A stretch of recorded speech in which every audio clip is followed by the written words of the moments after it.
भगवते वासुदेवाय नमः। पाश या फिर परिवर्तनी एकादशी व्रत कथा। पाश एकादशी का महत्व क्या है? युधिष्ठिर ने कहा, हे भगवान, आपने भाद्रपद कृष्ण एकादशी अर्थात अजा एकादशी का सविस्तार वर्णन सुनाया। अब आप कृपा करके मुझे भाद्रपद शुक्ल एकादशी का क्या नाम, इसकी विधि तथा इसका महत्व कहिए। तब भगवान श्री कृष्ण कहने लगे कि इस पुण्य, स्वर्ग और मोक्ष को देने वाली तथा सब पापों का नाश करने वाली उत्तम वामन एकादशी का महत्व मैं तुमसे कहता हूँ। आप इसे ध्यान पूर्वक सुने। यह भाद्रपद शुक्ल एकादशी को पद्मा एकादशी, परिवर्तनी एकादशी, जयंती एकादशी, जल शूलनी एकादशी एवं वामन एकादशी भी कहते हैं। इस दिन यज्ञ करने से वाजपेय यज्ञ का फल मिलता है। पापियों के पाप का नाश करने के लिए इससे बढ़कर कोई उपाय नहीं है। जो मनुष्य परिवर्तनी एकादशी के दिन मेरे वामन रूप की पूजा करता है, उससे तीनों लोग पूज्य होते हैं। अतः मोक्ष की इच्छा करने वाले मनुष्य को इस व्रत को अवश्य करना चाहिए। जो कमल नयन भगवान का कमल से पूजन करते हैं, वे अवश्य भगवान के समीप जाते हैं। जिसने भाद्रपद शुक्ल एकादशी को व्रत और पूजन किया, उसने ब्रह्म विष्णु सहित तीनों लोगों का पूजन किया। अतः हरिवासर अर्थात एकादशी का व्रत अवश्य करना चाहिए। इस दिन भगवान करवट लेते हैं, इसलिए इसको परिवर्तनी एकादशी भी कहा जाता है।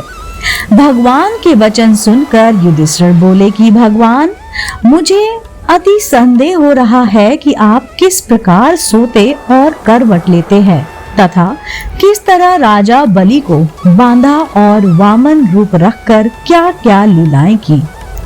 चतुर्मास के व्रत की क्या विधि है तथा आपके शयन करने पर मनुष्य का क्या कर्तव्य है, सो आप मुझे विस्तार से बताइए। पाश एकादशी की कथा क्या है? श्री कृष्ण कहने लगे, हे राजन, अब आप सब पापों को नष्ट करने वाली कथा का श्रवण करें। त्रेता युग में बलि नामक एक दैत्य था। वह मेरा परम भक्त था। विविध प्रकार के वेद सूतों से मेरा पूजन किया करता था और नित्य ही ब्राह्मणों की पूजन तथा यज्ञ के आयोजन करता था।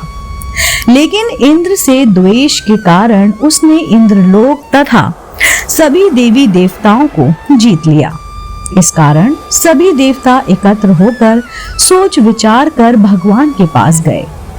बृहस्पति सहित इंद्रादि देवता प्रभु के निकट जाकर और नतमस्तक होकर वेद मंत्रों द्वारा भगवान का पूजन और स्तुति करने लगे। अतः मैंने वामन रूप धारण करके 5वां अवतार लिया और फिर अत्यंत तेजस्वी रूप से राजा बलि को जीत लिया। इतनी वार्ता सुनकर राजा युधिष्ठिर बोले कि हे जनार्दन, आपने वामन रूप धारण करके उस महाबली दैत्य को किस प्रकार जीता? श्री कृष्ण कहने लगे, मैंने वामन रूपधारी ब्रह्मचारी बलि से 3 पग भूमि की याचना करते हुए कहा, ये मुझको 3 लोक के समान है और हे राजन, यह तुमको अवश्य ही देनी होगी।